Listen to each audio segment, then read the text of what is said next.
I'm just happy to introduce us to someone we probably all of us know, just looking at the names that are here. The founder and current president of the Breakfast Club of New Jersey, Frank Kovacs. Good morning, everybody. Welcome to the meeting today. The Breakfast Club was founded, as many of you know, over 20 years ago, following the 9/11 tragedy. Our original focus was to help those that had lost their jobs due to the tragedy. Then over the years, with outsourcing, the financial and economic challenges that the country faced, as well as, most recently, the pandemic, the need for the group continued over the years. And now we've been in existence over 20 years. We've helped over 10,000 people land jobs. And unfortunately, with the signs in the market right now, it looks like a very big period of job loss is again going to hit. We've seen it hit the tech sector, seeing it hit the financial sector right now. And unfortunately, I think it's going to be like a domino effect with many industries and firms being compromised. As someone shared with me, they're really hoping that the market is resilient right now, and that there's so many new jobs that are having problems being staffed across the industry. The issue is one of skill set.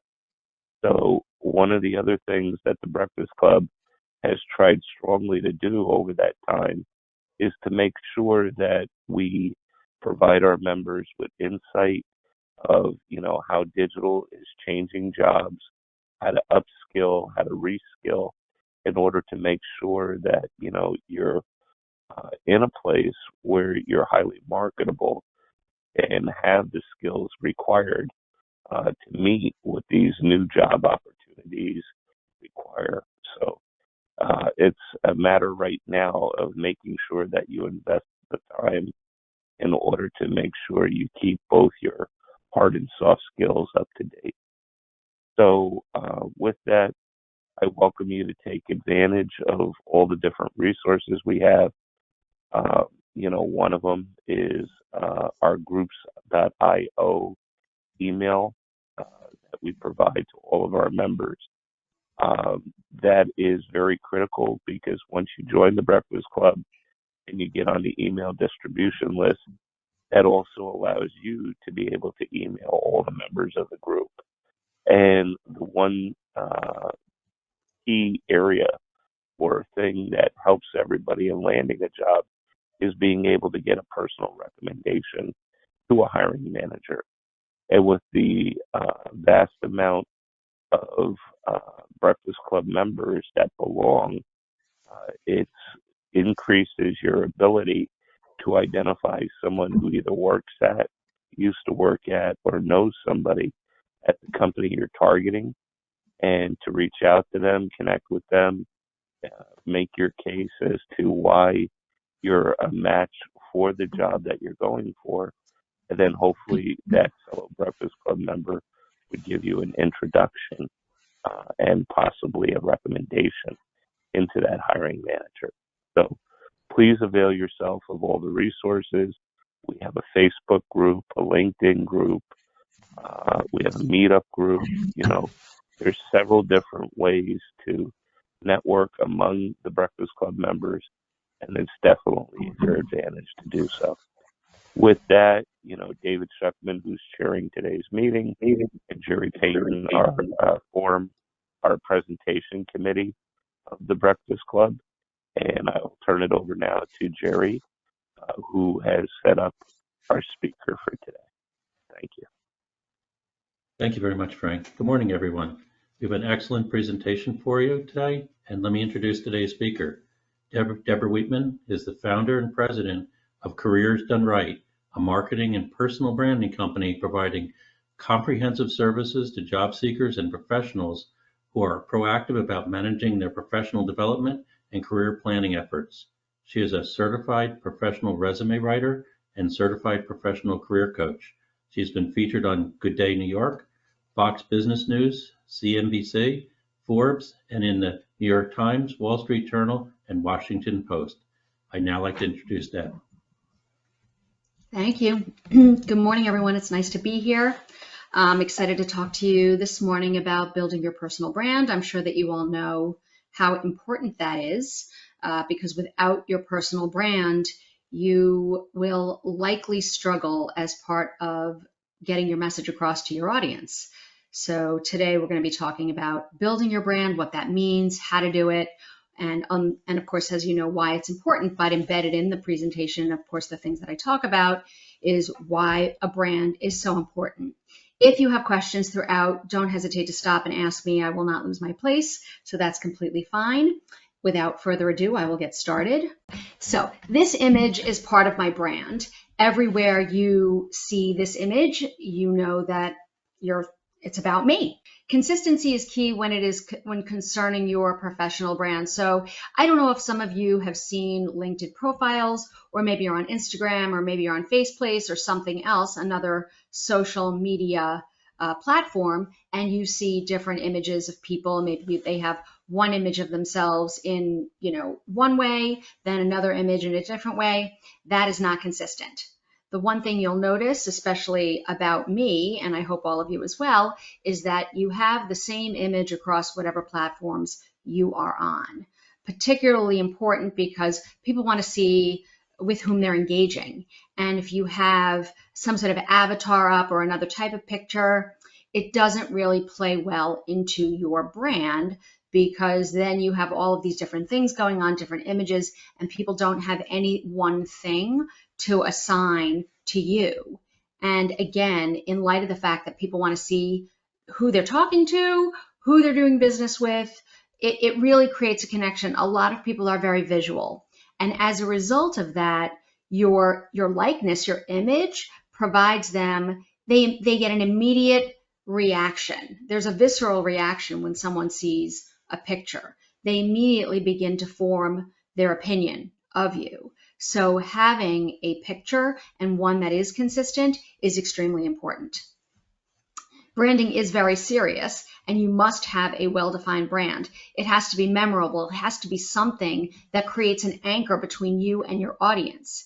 And one of the ways, or there are myriad ways to do this, but one of the ways to do this, and I'll just talk for a second here about LinkedIn, because I know all of you are on LinkedIn, is put up a picture of yourself on LinkedIn. Behind your LinkedIn photo, generally speaking, there's a box back there.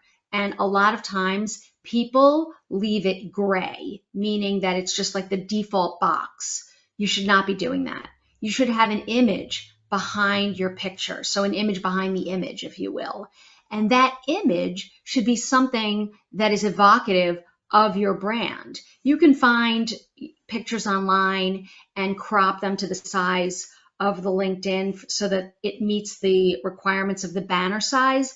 And I encourage you to do that. One of the things that you should not do is have a picture back there of a company or a company's logo. I see that all the time. Why are people advertising the companies that they work for?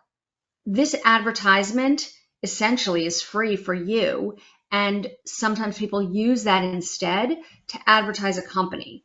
Take the time to make your brand about you. The picture behind you should be a picture that is something that connects you to your brand. You should be working your brand every single day. Can you guys still hear me?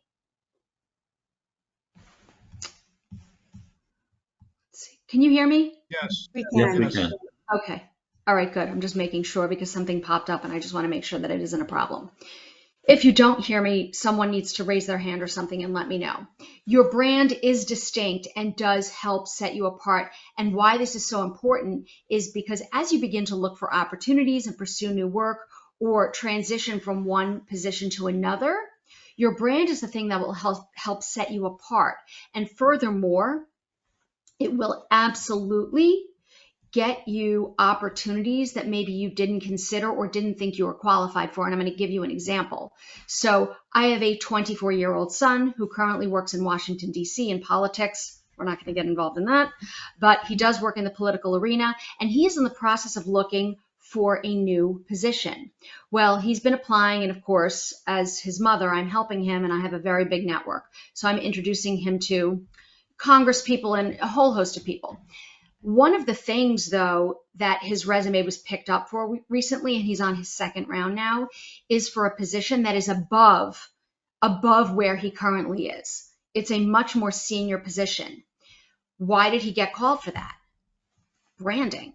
He has taken the time to do the work, the initial groundwork, to position him for this next level. So he's not playing at the level he's at. He's actually playing at a level above. And he has a good shot of getting this job. It'll be a reach for him. But we should all be reaching for the next thing, if that's what you want. Not everybody wants that.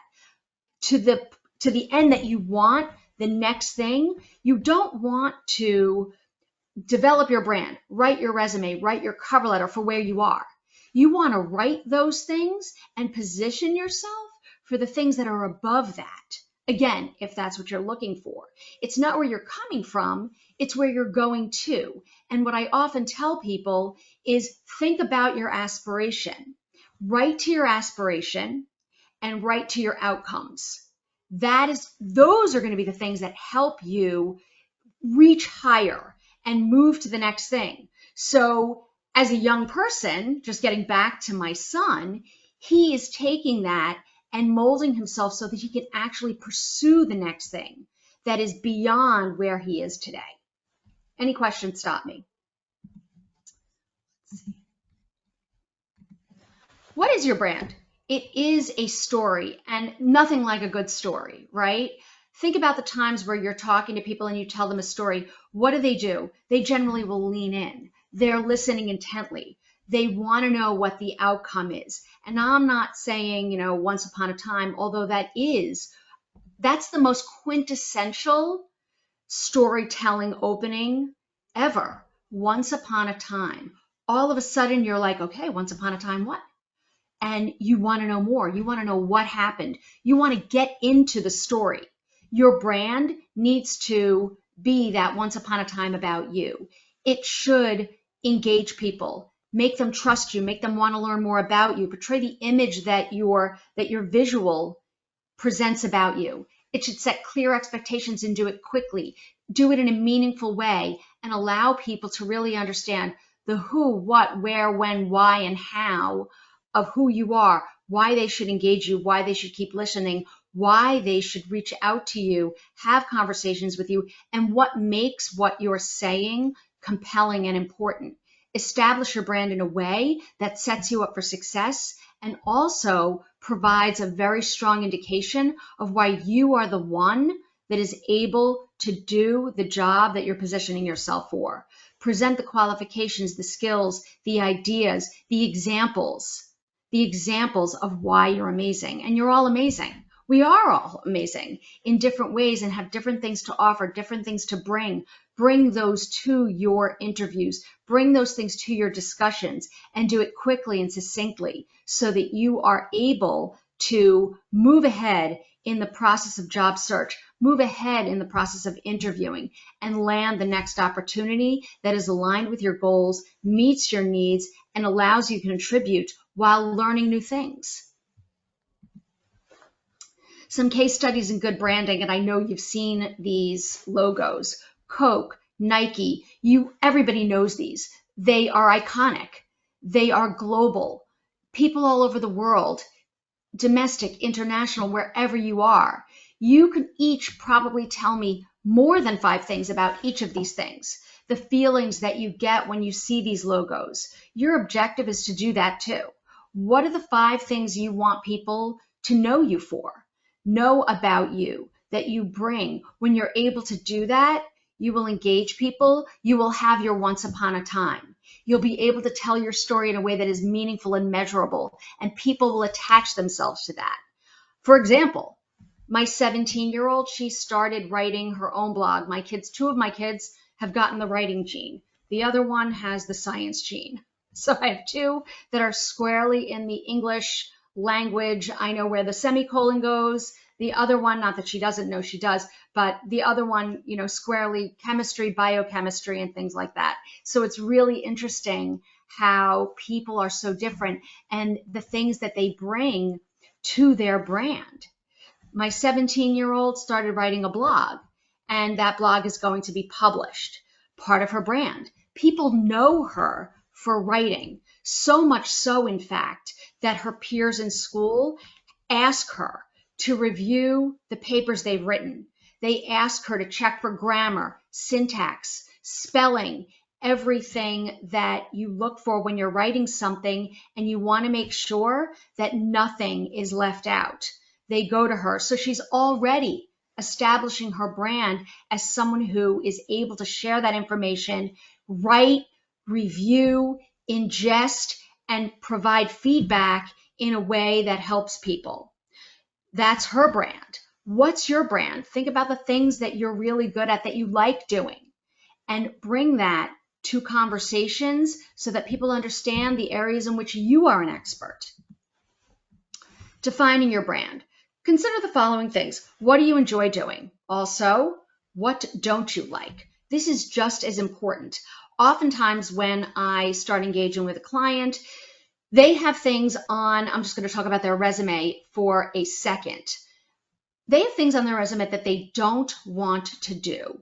Why would you put those things there? You're going to find that in any role that you take, there's always going to be things that you're like, meh, I don't really want to do that. Why would you put things on your resume, on your LinkedIn, anywhere that you actually don't want to do?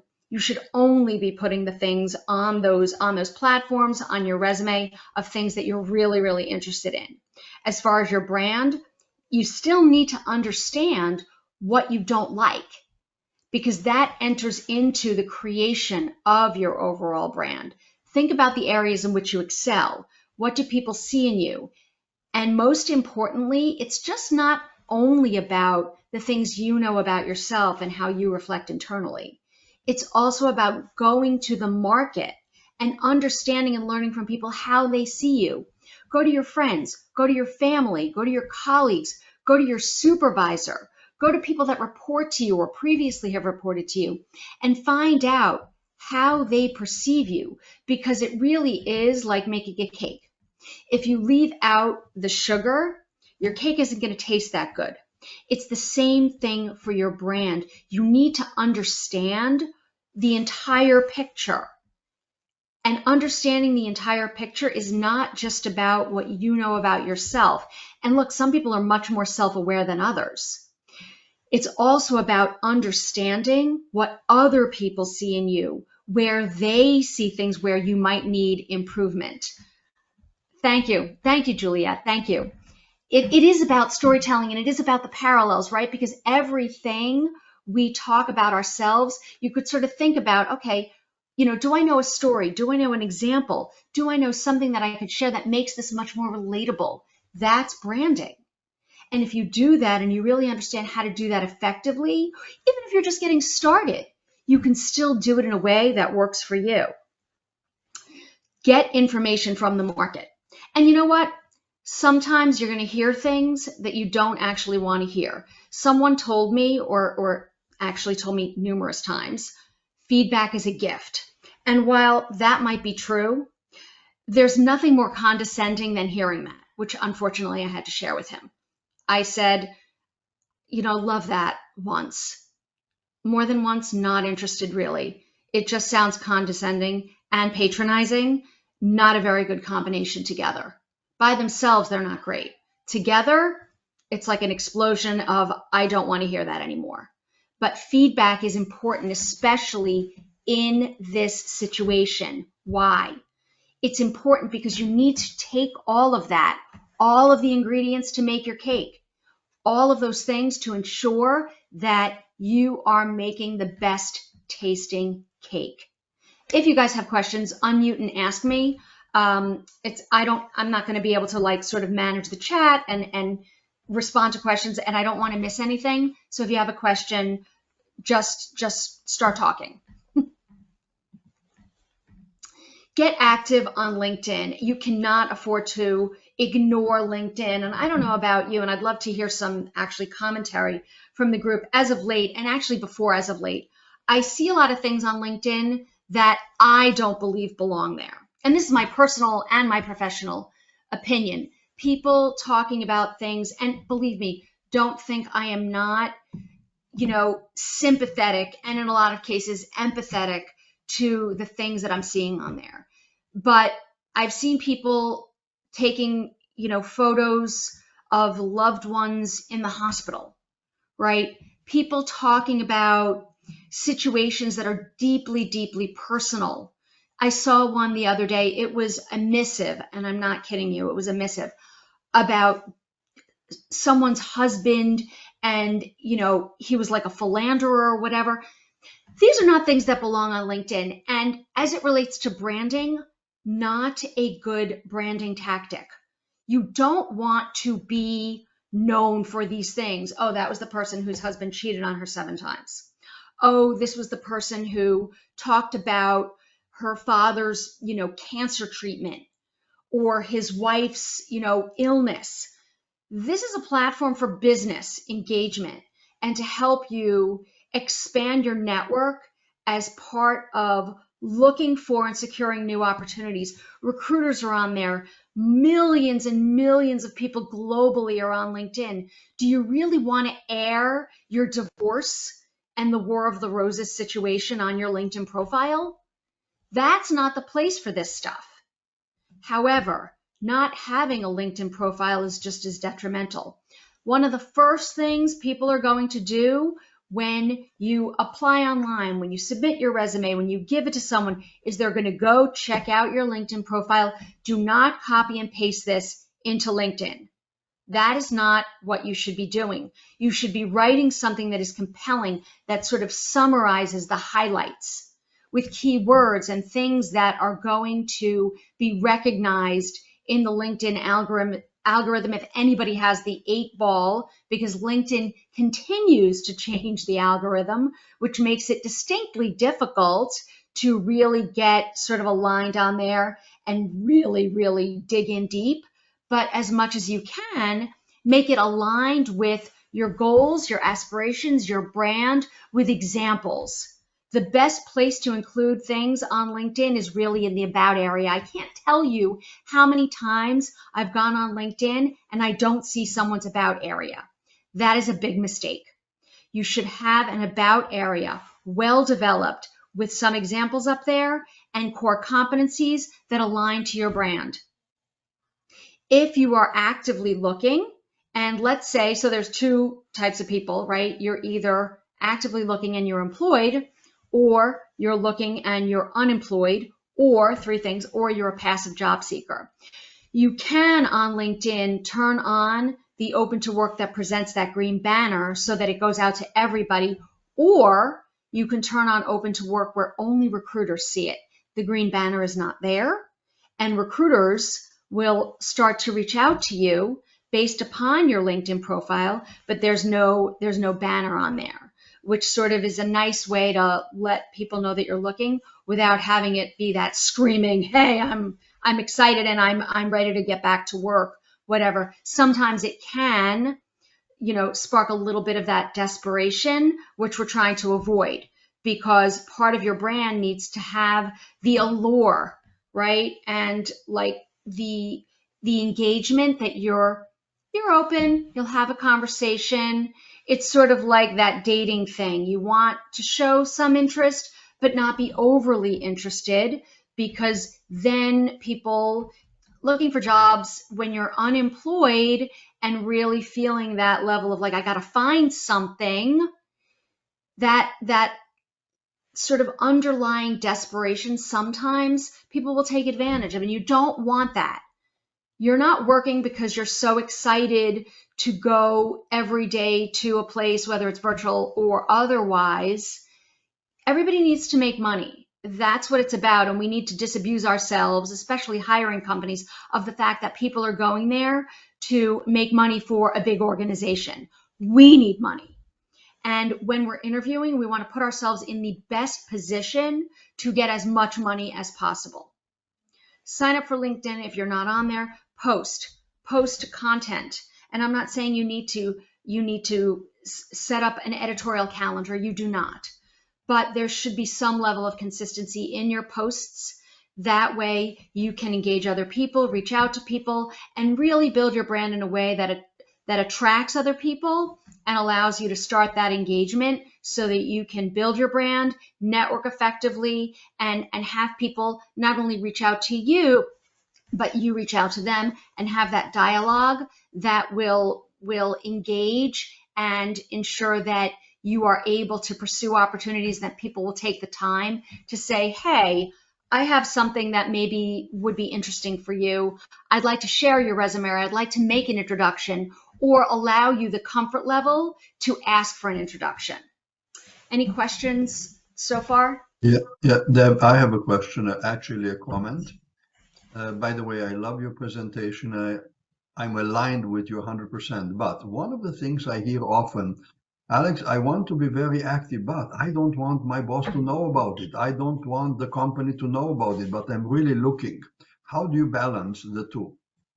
So that's a great question, and one that people ask me all of the time, which is why when you're looking, back to that green banner thing, don't put that on. Turn it on for recruiters only. That way your company doesn't know. And also, people think that your company is stalking you, which they are not. I mean, some companies are, but you don't belong there anyway. Okay, if your company is like stalking you, and I do have some situations where people are like, my company is very like focused on seeing what we're doing, blah, blah, blah, very unhealthy, but that's a different presentation. So from a personal perspective, right? Anybody who's on LinkedIn, it's a networking site. You should be on there. And if your company says anything, well, why wouldn't you want me on there networking to try to build more connections for the company, right? But let's say you're on there and you're concerned about that. Okay, 1 second, John. Let's say you're concerned about that, all right? That doesn't mean you should not be posting content. You can still post content, and you could make it a little bit about you, a little bit about your company to avoid any questions, if you will. If you have a LinkedIn profile, you should be on there networking. And as long as you're not overtly saying to the world, hey, I'm looking for a new job, anybody got anything? Then likely you're okay. Your company is probably not stalking you. And sometimes, Alex, people will even say to me, well, I know you're going to go and update my LinkedIn profile, which I do. When I write them for people, I log in as them, and I upload their LinkedIn profile that I have written for them. So I turn off all of the alerts, so nothing is issued to the world, and I put the content in, and then I turn everything back on, and bada boom, there you go. Nothing is issued, and the new content is just there. People would have to literally be watching every single minute of the day to know that you've made a change. As long as it is not broadcast, you're okay. At the end of the day, this is a very valuable and important tool to use as part of your job search. You need to have a well-developed profile, and you need to be on LinkedIn. With any job search, and I'm sure, Alex, you tell your clients this all the time, there is some level of risk. Some risks are greater than other risks, as my husband likes to say. And, you know, the quote from Animal Farm, he's made it about risk. And there is some level of risk. I think that this is a very low level of risk. And as long as you are not on there saying, hey, I'm looking for a new job, then I think you're probably okay. With any job search, if you are employed, there is a level of risk, and you need to be able to take on some level of risk as part of your job search.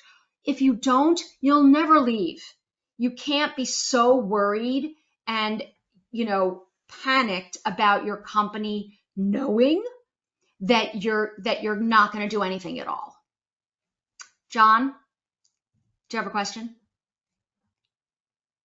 Maybe I answered it. Yeah, well, you largely have answered it, but it was really along the exact same lines. Like, I have a blog, for example, and it is related to my personal branding, and but it is something that could be perceived to be a conflict with a job. At least I think it could be. And so it's that idea of posting. Like, I've actually avoided posting or promoting anything related to my blog except for just simply saying that I have one Mm-hmm. on LinkedIn, simply for that reason. And I do, in the blog, I do have some affiliate links and things like Mm-hmm. that. So it does it doesn't make a lot of money right now, but it has some potential. So I'm just wondering, just to take it a little bit further, I still feel like I'm in a little bit of no man's land on that issue of what to Let me do. I stop mean, you. Okay, let me tell you. First of all, you're not going to get everyone anyway. So even if, let's say, you decided to post your blog, right? Some people are going to be like, yes, I'm all in. Other people, not so much. You're not going to win the entire world, okay?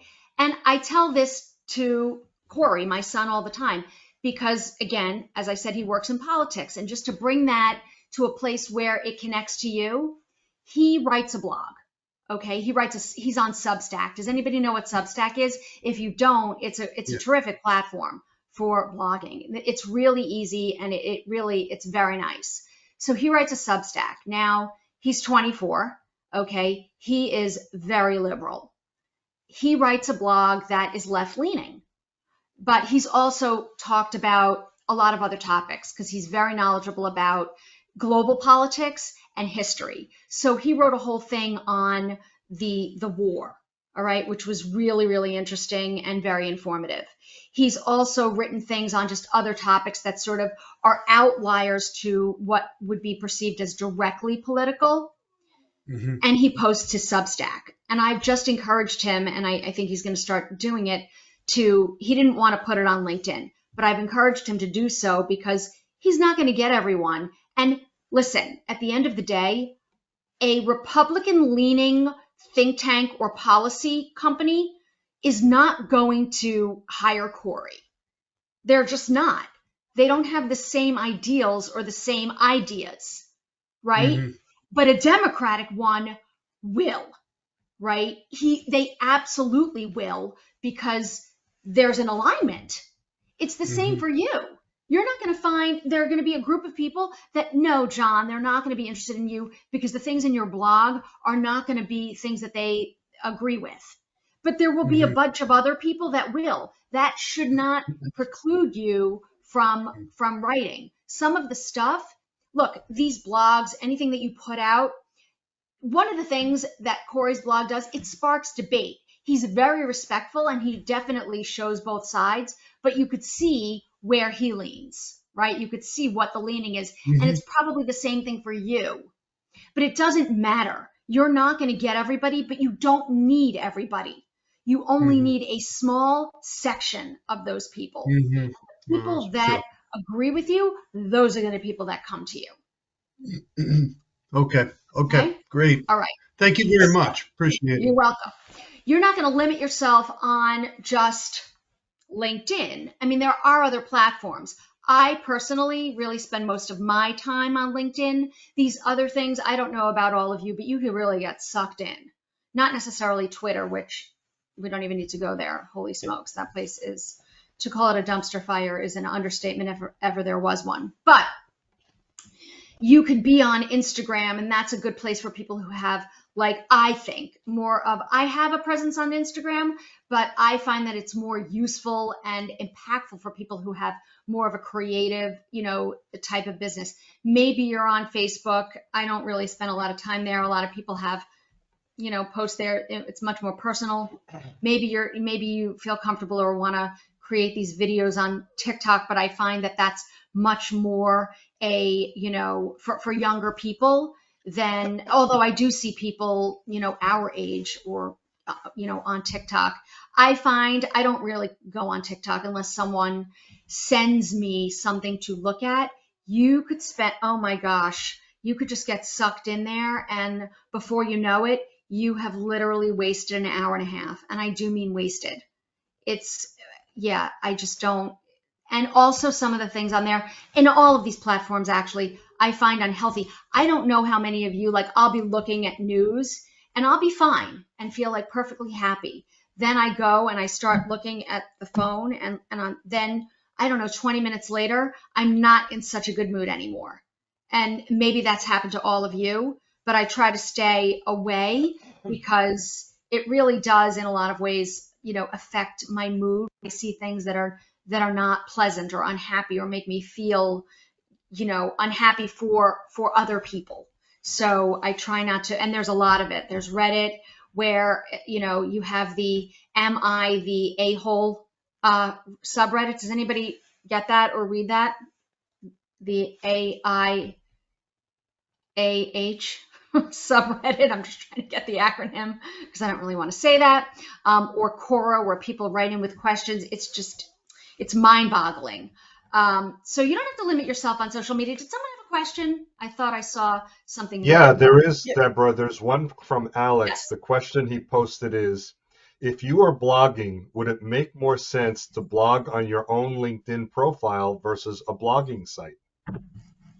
I think it makes sense for both, actually. I think you can cross-post. So using the blogging software makes it easier, and then you could do a bit.ly to post to LinkedIn, so that, because a lot of these blogs, like, so for example, some of them are very, very long. Like Corey writes very long blogs, and they have like pictures in there and graphs because he wants to illustrate things. So,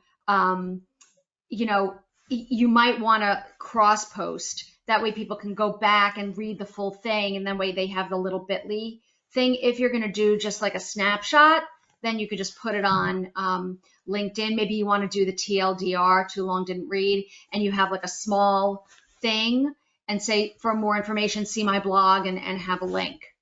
So it just depends on the length. Did that answer your question? I'm going to assume yes. Okay. It seems to, yeah. And I like the idea of cross-link, because what it does is it brings your reader to your site. Maybe there's other things that they'll read or learn about you, or help, your site will promote their brand. So that works out. Exactly. And I see it all the time, because, it is important. So, my blog, for example, I put out a newsletter each week, but I do have, like, on LinkedIn, you'll see like a little snapshot, and then it'll say, to learn, if you want to read the full, get the full fat version, click on the link below. And that way people on LinkedIn know the newsletter goes out to the database, of course, but people that are new maybe, or that want to read, or the topic they find interesting, they can just click on the link and then get the rest of it. So social media, you don't want to limit yourself. But again, there's not enough time in the day to spend all of your time on all of these platforms, right? We have other things, family, things we want to do. We don't want to just be sitting behind a screen or on a phone. When you do post, however, use the grandma rule. What is the grandma rule? I think it's a little bit evident, but I will share it with you anyway. Do not post things online that your grandma would be embarrassed by, or would say, that's a little bit disappointing, Deb. You don't want to have those things on LinkedIn or anywhere. Once you put things online, honestly, they are memorialized there forever. I don't care how much money you think you're going to spend to get those things removed. You cannot. It's out there. And you don't want to have things out there that cast you in a poor light. This is about branding. You might have an affinity for I don't know what. Keep it to yourself. If it does not add value to your brand, here, I'll put it to you this way. Pause before you post. Write it down. Maybe you're thinking about posting it. Walk away for 15 minutes, come back, and make sure you still think it's a good idea. You don't want to put things out there into the ether that cast you in a negative light. And that is not the same thing as sparking debate. They're two different things, and there is a fine line. Sparking debate is fine. You might have an idea about something that someone else disagrees with. You know, we are all entitled to our opinion. And that's just the facts, Jack. We're entitled.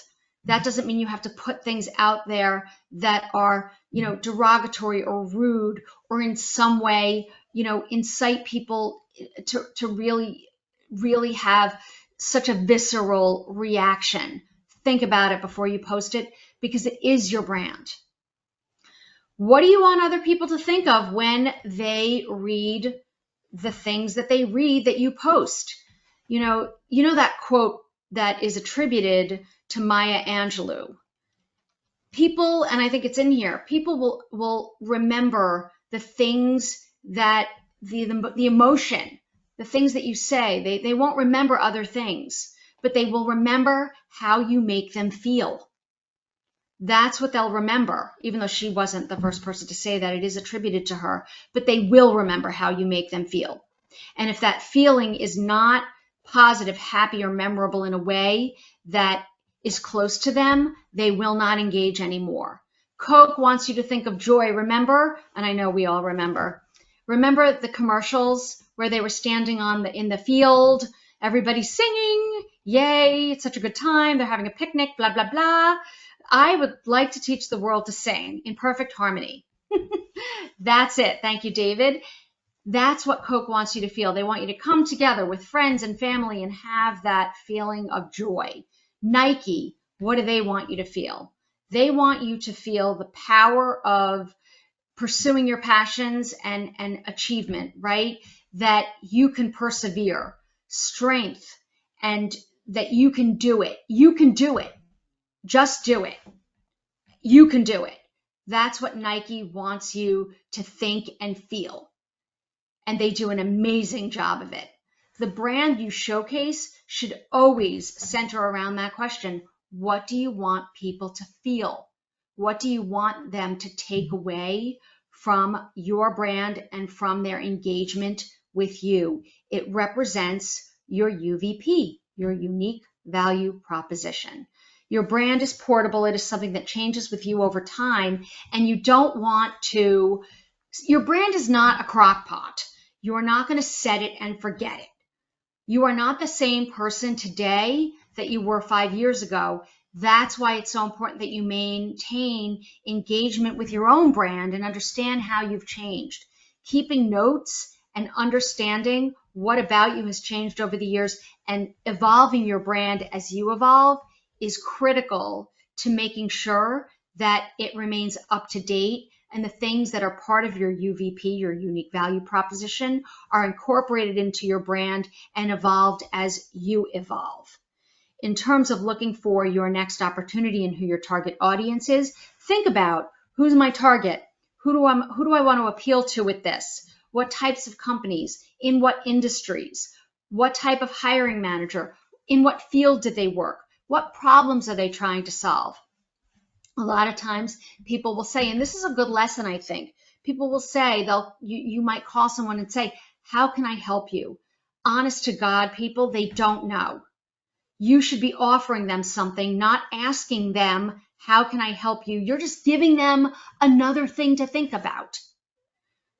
How does this affect your brand? If you say, Alex, I saw this article, this idea, this blog post, and I thought of you and I thought to share it with you because I thought that this might help you in some way, either professionally or personally, that's meaningful.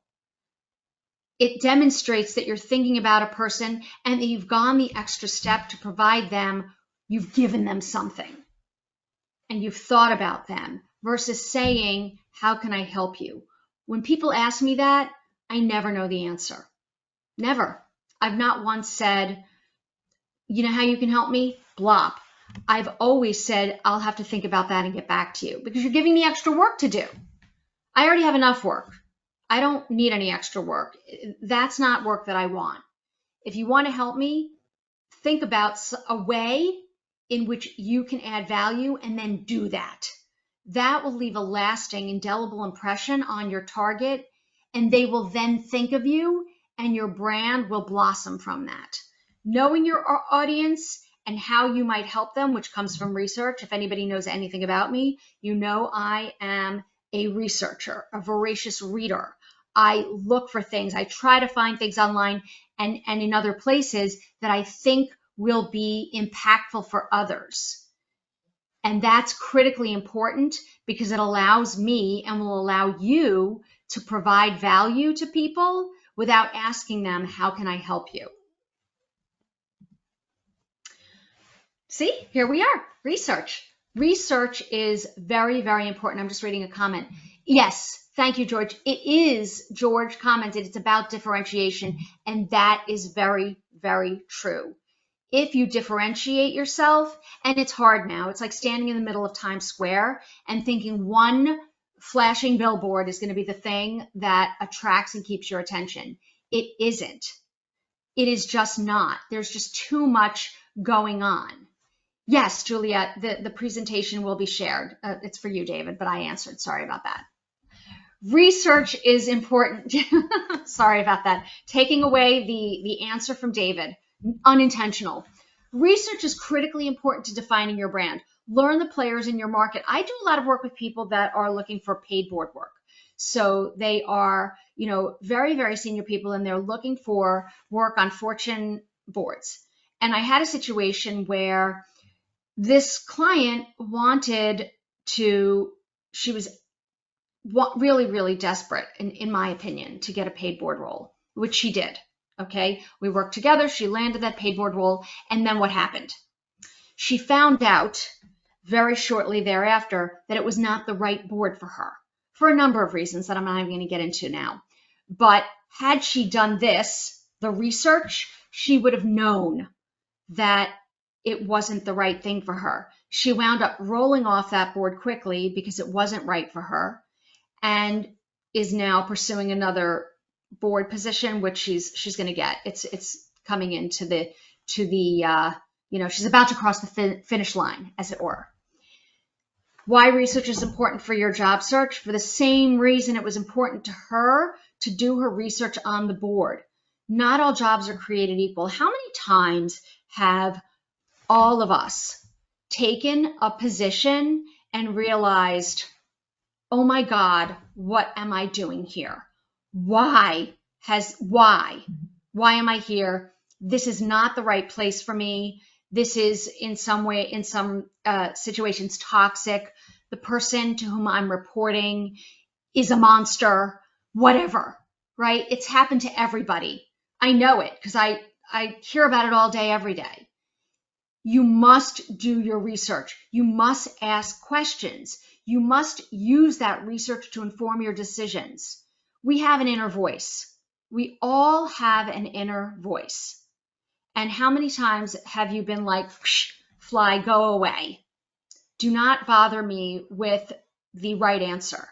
Use your inner voice. Use your research to make an informed decision. I guarantee, that's a strong word, that you will reduce the incidence of mistakes that you make if you do the research and if you listen to your inner voice. It's speaking to you and you are ignoring it. Do not ignore your inner voice. It is telling you good information. Use your research to inspire you. Use it to make an informed decision and understand what you're doing. Your research will inform the strategies, the things you talk about. It will help you inform your brand. How?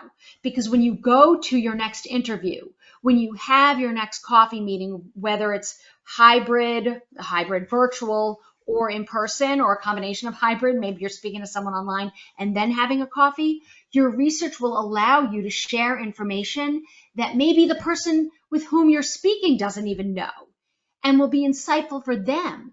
Those things inform your brand.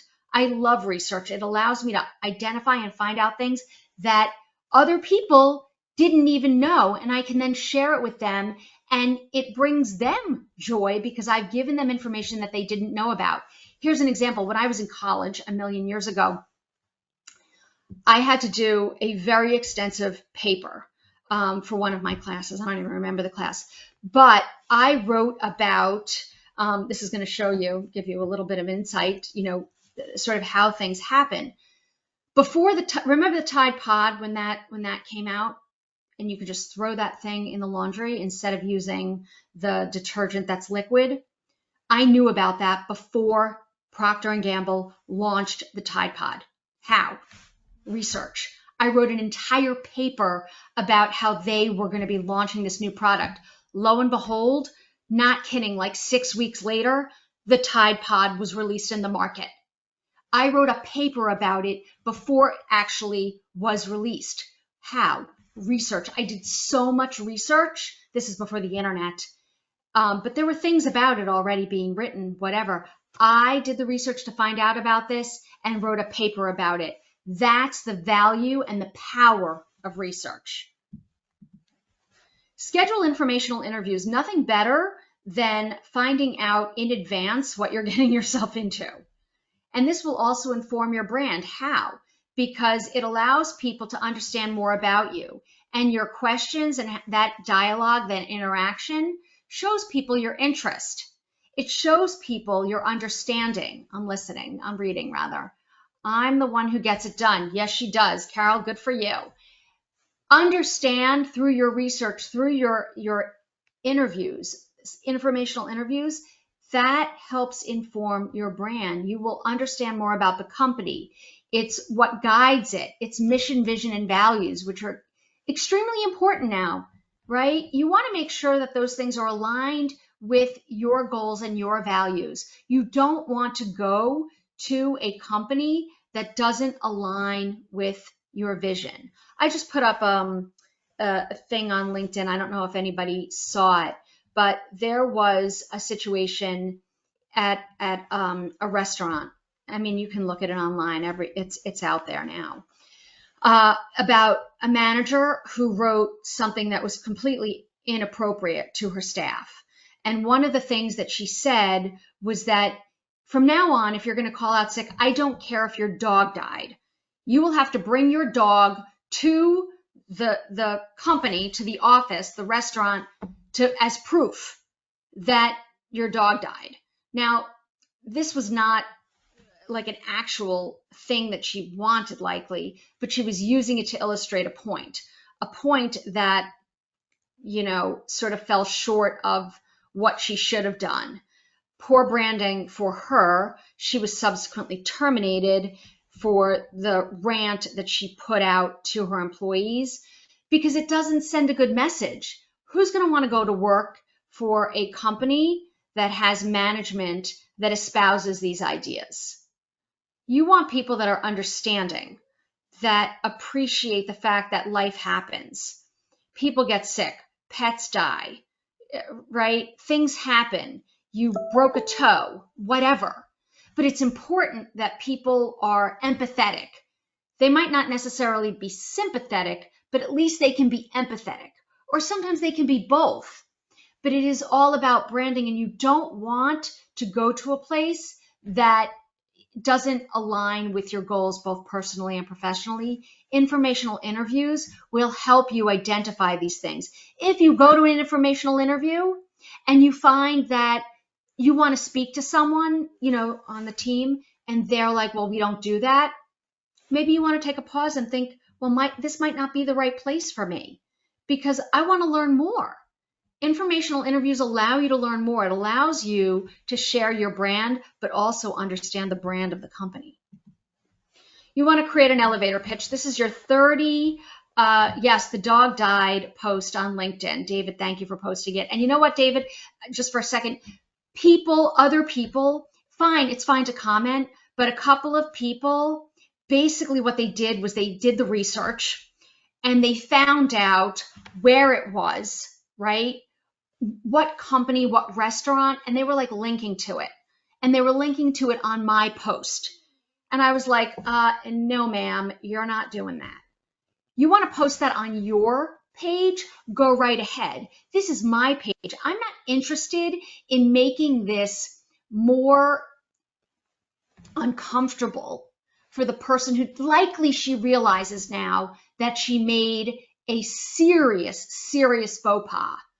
My job is not to out this person and make her feel even worse than she already feels. She was fired, for God's sake, okay, for this infraction.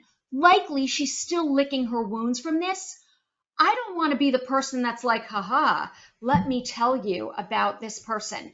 And so anytime someone posted and linked to it, I deleted it, and then I pinned a thing at the top that said, please do not post this stuff on my page. This is not a place to do that. I'm not here to make this woman feel any worse than she likely already feels about this situation and has put her in a position now to have to look for another job. If you want to be that mean-spirited person, do it on your own page. Don't come to my page and put this garbage up. So anytime someone has done that, I'm like, nope, no ma'am, that's coming straight off. Go to your own page and pin that. Because I really don't feel like that's a place for this. I don't want to dredge this up. It's just about, the post was really to show this is not something you should be doing, and it's not a good branding exercise, not to call attention to this person specifically. All right, rant over. Create your elevator pitch. This is the 30-second pitch that we all talk about in networking, about you and what you're doing and why you're important. Do not make it a lengthy thing. Create a 30-second UVP, your unique value proposition, that focuses on the highlights of who you are and what you do, and get that out there. That message will likely change over time. It is something that is portable. Just like your brand, these two things are integrated, and they are essentially one, sort of like the Borg, but more positive. And you want to put that out there so that people know who you are, what you're about, and it is tied to your brand. It should be short, it should be sweet, and it should let someone know the who, what, where, when, why, and how of who you are. Networking is the #1 tool for your brand. Why? Because networking will allow you to talk about yourself in a way that's meaningful and also learn about other people. This is not just about what other people can do for you. It's also about what you can do for others. I recently had, because my son is looking for a new job, as I mentioned, I told him, and I've told him, I mean, since he graduated, really, you know, and now while he pursues his master's degree, keep a list. Keep a list of the people with whom you've interacted, that you've had a coffee, that you've reached out to on LinkedIn. Create an Excel spreadsheet. Who the person was, the date of your first outreach, some like little notes, a couple of things about the things you discussed, and then create an ongoing, a forward-thinking thing so that you can reach out to them in the future, right? Like 4 to 6 weeks or 8 weeks later, just checking in. How are you? I read this and thought I would share it with you. Why is that good? Because at some point, ultimately, everybody runs into a situation where they find themselves looking for new opportunities, whether they're employed and looking, unemployed or looking. And whether you do that of your own hand or your hand is forced by someone else, you will need your network. If you just keep your head down all the time and you don't network and you don't build a base of people to whom you can go to potentially to talk about opportunities, it's going to be that much harder for you. It's like driving down the road. I enter, you know, the Jersey Turnpike at exit 123, and I am doing 65 miles an hour. You enter at exit 148. I might be behind you, but I'm really not. You know why? Because I'm already moving. I'm already moving. You can't catch up to me. Even though you enter at a later point in time, I already have the network. I've already built the relationships. I've already reached out to these people. They're expecting to hear from me versus a cold outreach where someone knows you're just reaching out because you need something. It's uncomfortable. It's awkward. It's not a good look. However, if you build your network and these people are accustomed to reaching out to you, when I go to David, he's not going to be like, oh, now she just needs something. He knows that I'm going to be reaching out. He expects to hear from me. And when I go to him with my ask, it won't be awkward. He will likely say to me, oh my gosh, I'm so sorry to hear that you want to whatever. Yes, let me take a few days and I will get back to you. And you know what? Likely he will. Not everybody will. And you do find out who your friends are. And they come from the most unlikeliest of places, I will tell you. They come from virtual strangers sometimes. But that doesn't mean your network won't work for you. And it is important that you build it and that you work it. It is a proactive effort. Do not wait until you're desperate. It will become that much harder for you, and your level of consternation will skyrocket. In a non-COVID world, which, are we in a non-COVID world really? Are we ever going to be in a non-COVID world? I mean, I think we've moved to the point now where people are, they're doing things in person, right? Which is great, because it's very isolating to be always behind a screen or always, sort of by yourself, because a lot of people are very isolated. Now we're moving into a space where I think we're really doing much more of both. But getting out, being in meetings and attending in person, going out for coffee, meeting people, it's important. And getting those referrals, it's a very significant way, the way jobs are filled today. There's only 4 ways to look for work, people. It's direct to company, through your network, through your network, through your network, through your network. It's through the internet, and it's through recruiters. I'm all about a good recruiter if you can find one. Let me know, because they seem to be elusive. Your network is the best way to identify new opportunities, but you first have to build the network and you have to reach out to them.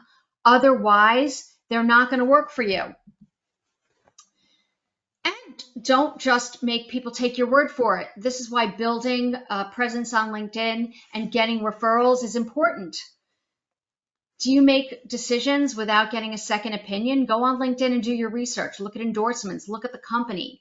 Do the research about the company to make sure that the things that you're learning are things that align with you personally, align with your own mission, vision, and values, because those are the things that establish your brand. When you go to a company, it informs your brand. And as part of your brand, you want to make sure not only you're doing the right things for yourself personally, but also professionally, so that the company you eventually join, that the brand it's going to seep into your brand. So that research online, offline will be important. Grow a list of references on LinkedIn. Write, get endorsements, and not just things where people check off a thing. Get people to write recommendations for you, because that's important. You can make sure that your brand is moving the needle forward. How? There are analytics that tell you, and you can use those analytics to sort of get a sense of what you're doing and how things are moving. Your content, and this is back to what I was saying earlier, you're not going to reach everybody, and that's okay. You don't need everybody. You need a small subset of those people. If you're engaging those people, I guarantee you those are the people that will keep coming back for more, and they will also share your content with others. Show the person behind the brand. I'm not a huge advocate, if you will, of posting personal things. On occasion, and very few occasions, I will post something personal.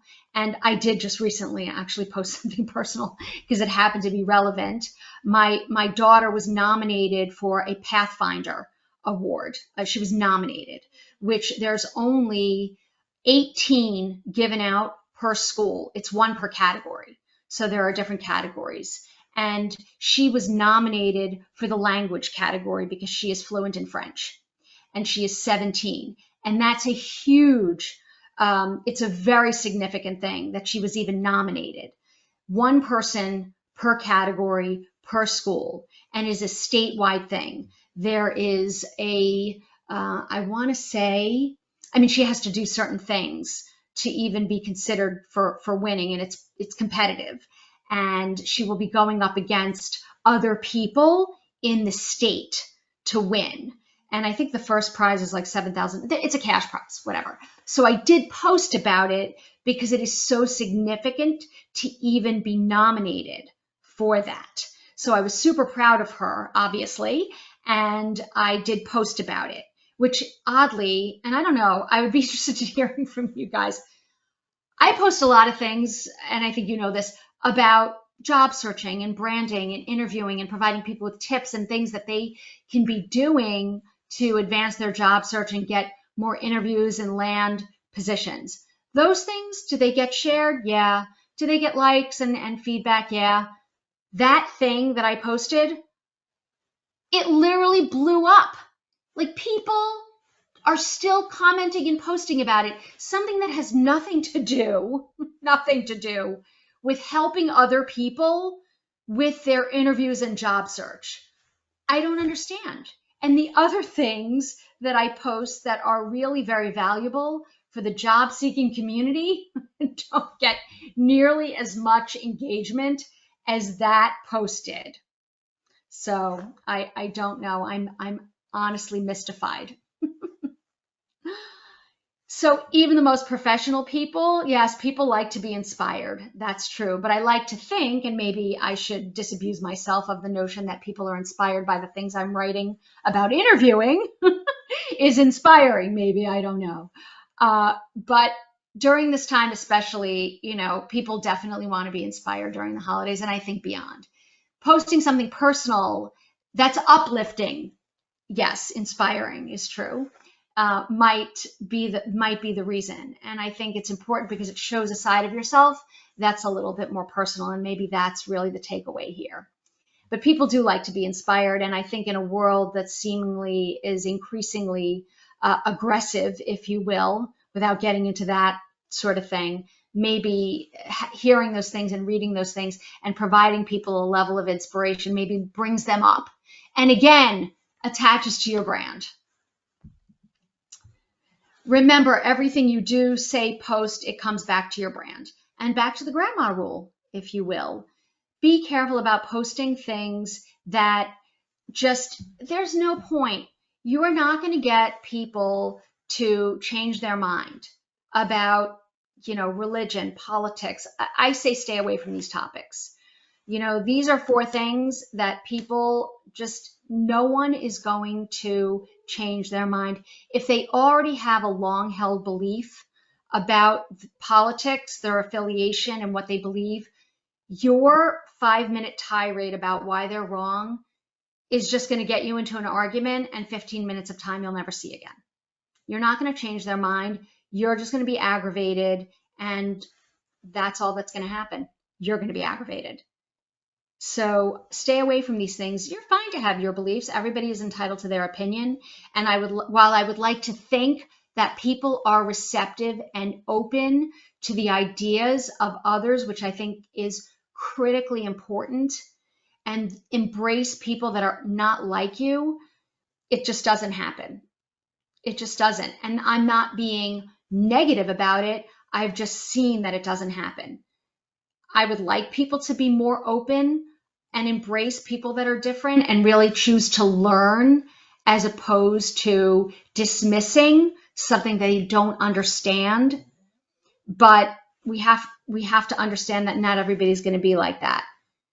To avoid arguments and tarnishing your brand, stay away from these things. You just don't need to go there. And you don't need to go there online.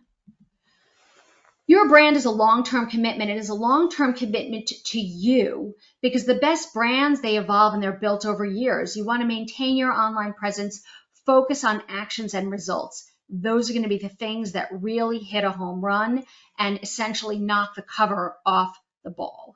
If you provide the right care and feeding to your brand and bring that to your network and beyond, I can assure you, your brand will thank you, and your job search will thank you, and it will be much more effective for you and take less time and allow you to make the right decisions moving forward. You will realize the benefits from your network because your brand will be evangelized. It will be spread out there. People will come to know you for things and approach you for those things for new opportunities. This is my LinkedIn, if you will, and I do engage a lot on there. This will be helpful for you. I'm showing you this as an example so you could see that a level of engagement will allow you to evangelize and build that brand so that you're moving forward in a progressive and positive way. Well, we have come to the end. I would like to thank you guys for joining me today. It has been a pleasure. My name is Debra Wheatman. My company is Careers Done Right. If you are interested, I did publish a book. It's been out now, I guess, for about 9 or 10 months. It is available on Amazon if you are interested in checking it out, a snippet of it. It is not War and Peace, thankfully. It provides actionable, informative advice to help you with your career search and beyond. It is called Help to Hired. And if you do choose to check it out and purchase a copy, I would love that. And I would love to know your feedback regarding the same. Thank you for joining me this morning. If you do have any questions, please feel free to let me know now or by reaching me. You can't not find me, essentially. So thank you very much.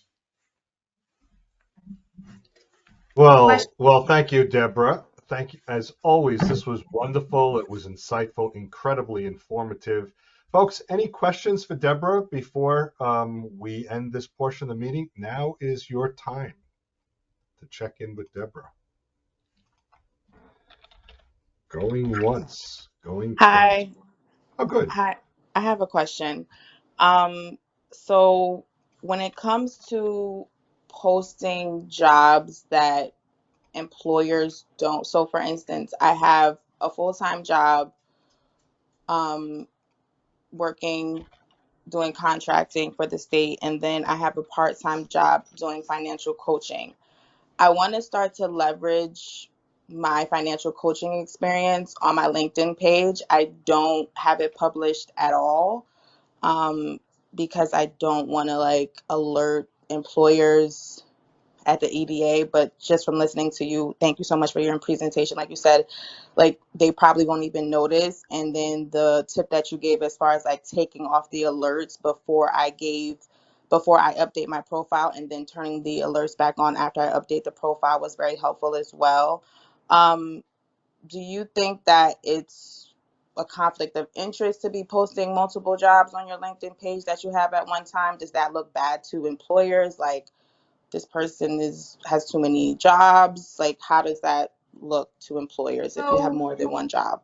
Are you asking me if you should? So it sounds like you're asking me two things, right? Mm-hmm. Are you asking me if you should put up the financial coaching practice on your LinkedIn? Is that the first question? Yes. Okay. So as long as your company has no problem that you're doing that, right? It's not related to what your day job is, then generally they won't have a problem because the two things are not connected, right? But you also don't want to get yourself in trouble with your employer, right? So that's the first thing. So you might want to check. I don't want to just tell you, yeah, that's fine. You can put that up there as a secondary thing. People have side hustles all over the place. So Okay. likely it'll be fine. You're using this as a secondary. But that's the first question, okay? And I'll give you an example. So many years ago, I worked in magazine publishing for a number of years, and at the time, so I worked at Condé Nast, and one of the sister sort of company was Fairchild Publications. So I worked for Condé Nast, and then I worked for Fairchild. Okay, I was doing this at that time. So I had a business that I was growing and building while I was at Fairchild, okay? Had nothing to do with the business of magazine publishing, right? Nothing. And I was doing this. Well, someone found out internally that I was doing this and brought it to the attention of my direct boss. So the director of human resources, who was my boss, okay? Not a great boss, just as a side note. Okay. And the person who brought it to her was like a mean-spirited, nasty person. So I'm just going to tell you that. Well, the HR, my boss came to me and was like, she was like not happy, blah, blah, blah. And my discussion with her was, this is not something that is even remotely connected to this business. It is not a conflict of interest and has nothing to do with the work that I'm doing here. And it didn't. And that was the end of it. All right. Nothing else came of it, blah, blah, blah. But the fact that this person brought it to her, like she was just doing it to stir trouble, right? And the reason I'm telling you this is because if there are people potentially in your organization that might see this and do something like that, you want to cut that off at the pass. You don't want to have someone tell on you. Do you know what I'm saying? You would rather be the person that is upfront and bring it to your boss. Hey, listen, I dispense financial advice, blah, blah, blah. I just want to let you know I'm going to be posting about that on LinkedIn. Probably won't result in anything other than like, okay, what are you having for lunch today? So I think that you're better off being upfront about it to avoid any potential issues. I think your second question is, can I post about this on LinkedIn? Sure, why not? You can post it. It's a free world. Well, it's a free country. You can do whatever you want on there, right? You can post about financial advice. Maybe you sort of take the opportunity on a weekly or bi-weekly or tri-weekly basis, whatever, to post like, hey, I saw this bit of, this thing on whatever. If anyone is interested, this is a good article on, saving for retirement. Here's an interesting article on, your savings account for college, whatever. You can use it as a mechanism to sort of talk about things that you want to integrate into your brand for your business. And depending upon what you find out, you might even be able to be more aggressive about it. Depending upon what the person in your organization says, they might be like, yeah, it's no problem. It has nothing to do with what we're doing here. So go on with your bad self. Thank One you. thing that I'd like to share that many may not be aware is that when you have side hustles and, especially with quiet quitting going on now, some services are proactively monitoring income streams of individuals. One such one is Experian, and they actually offer to employers to do checks on all their employees and report to them if there's a alternate income stream above and beyond what's coming from their primary employment. So, getting out in front of that and sharing with it so there's no conflict or position of conflict is very important. Anybody have any other questions?